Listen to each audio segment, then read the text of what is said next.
أنا مش هاقبل أكون ضحية، أنا مش هاقبل أكون ضحية. ما تختارش تقوم بدور الضحية، عشان كل الناس اللي بتبعت لي مشاكلها هم ضحايا، ومتأكدين إن هم ضحايا، وأنا عارفة إن أنتوا ضحايا وإحنا ضحايا. مفيش حد مش ضحية حد في الزمن، مفيش حد ما كانش عنده مشكلة واتظلم. الفكرة هنا إيه بقى؟ هل أنا هكمل حياتي بدور الضحية ده، ولا اختار ان انا ابقى دور فاعل ايجابي؟ عارفين يعني ايه فاعل ايجابي؟ يعني برغم كل الحاجات اللي حواليا والمقاسي والمشاكل اللي انا عشت فيها، انا مش هقبل اكون ضحية. انا مش هقبل ان انتوا تؤذوني وافضل اكمل واذي نفسي.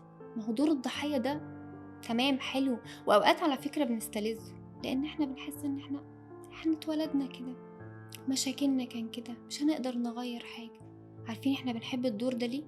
عشان نصه كسل، نصه مش قادرين نشتغل على نفسنا، نصه حاسين ان لا، انا كنت ممكن اكون شخص افضل، كنت ممكن اكون حد تاني حلو قوي لو بابا وماما كانوا شكلهم كذا، لو انا كنت متجوزة راجل كويس كانت هتبقى حياتي الزوجية احسن، كان ولادي هربيهم احسن، كنت هبقى شكلي غير كده. انا محاطة بكل الاشخاص حواليا وكلهم ليهم دور في حياتي، فلو انا هسمح لكل واحد يلعب في دوري انا اللي هطلع خسران.